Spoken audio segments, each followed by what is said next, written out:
Good afternoon, and welcome back to the Kentucky Pro Football Hall of Fame interviews. We're happy today to have a young lady that knows something about football. It's Miss Kay Collier McLaughlin. And many don't realize that she's the daughter of one of the famous coaches, Blanton Collier. Blanton Collier is a coach that coached in Paris High School. The football field is named after him. He coached here at University of Kentucky and went on and was a tremendous coach at the Cleveland Browns. He is in the cradle of coaches, and so today we get a chance to talk to Miss Kay about what it's like to be the daughter of a coach. We love and we see the glitter and the glamour, but we're going to see today and hear today about what happens behind the scenes. Kay, we're glad to have you. Thanks, Raymond. I tell you, it wasn't quite that glamorous as people might think it is. It was wonderful. One of the things that I grew up understanding is that the game of football is preparation for the game of life, and lots of things like that. I put in a lot of time at training camp, at practices, and he coached all sports at Paris, so we were always the last ones to close up the gym or leave the field. So, real familiarity with locker rooms and all those things. But a big thing is how the financial end of football has changed. People would be shocked to know that when he was coaching, the top salary in the SEC for a football coach would be $17,500.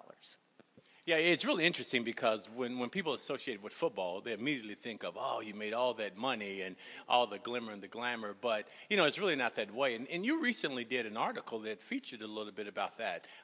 You're talking about college now, and we'll talk a little bit about the salaries in the pro. But go ahead and tell us a little more about how it was coaching then. Well, in the college era, the things that would be so different than today, for instance, cheerleaders, if you had 10 cheerleaders, that was a big deal. And they were given one sweater, they paid for their own skirt, and they were all girls. And it lasted all 4 years of college. And, that's unheard of today. The budgets are so much bigger. And then if you move that over to the pros, when pro football started, it was a very small budget thing.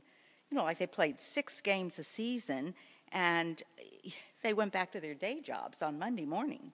I think that's one of the things that's really interesting that many people don't realize is that even though they were out there knocking heads and beating their bodies together, again, it was part-time. They actually, as you're mentioning right now, went back to another job to make money for their family because the salaries weren't that great. Well, that was true even through the 60s. And when the Browns won the World Championship pre-Super Bowl in '64, even Jim Brown was a rep for Pepsi.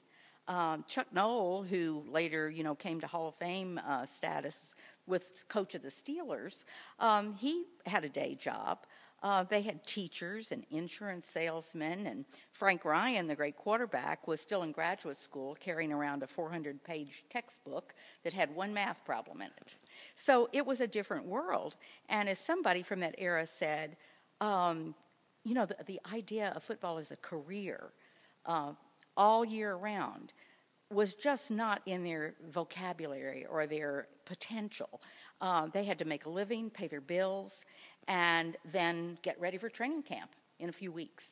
Yeah, much different. And obviously players now today are reaping the benefits of what price was paid so many years ago by so many of the other former players. And, one of the things that you dealt with your family is that right after, you were talking about in the 60s, right after the assassination of President John Kennedy, Cleveland at the time, when your father was coaching there, actually had to make a trip to Dallas during that era. Can you tell us a little bit about that? Well, actually, Dallas came to Cleveland, and that was the Sunday after the assassination, and it was amazing. The stadium was stripped of all the kinds of, things that you associated with a football game, from bands to flags and banners, and there were armed guards and on top of the stadium, and the PA announcers were told not to mention the word Dallas. They could say Cowboys, but they couldn't say Dallas. The players were all told to keep their helmets on at all times because the coaches had gotten a threat, called to the office saying, if you step on the field, you will be shot.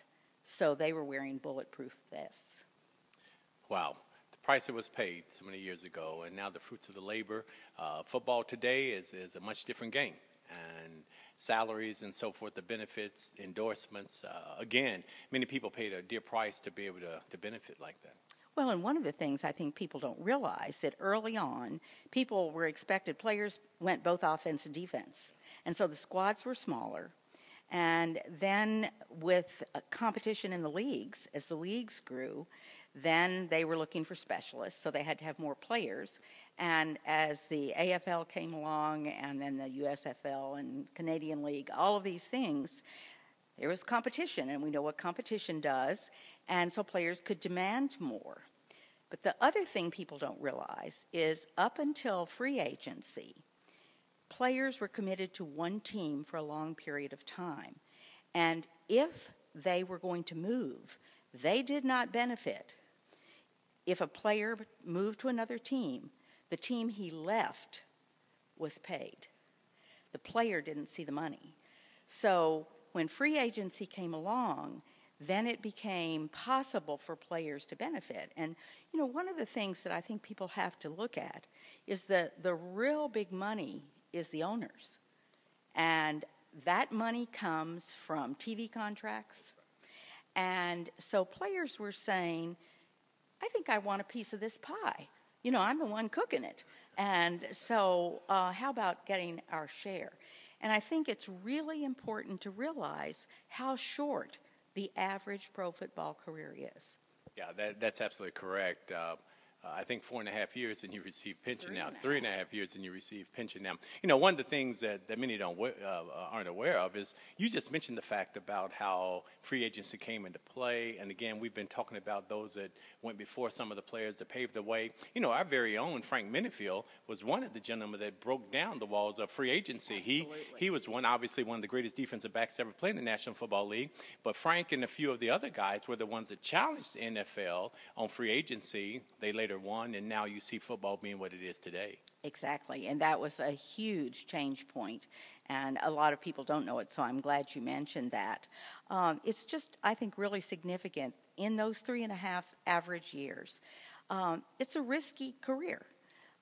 You know, we are entertained by it. Those of us who are involved in it are more than entertained, but it is one of the major entertainments, and many, many players have a shorter lifespan and some real physical disabilities.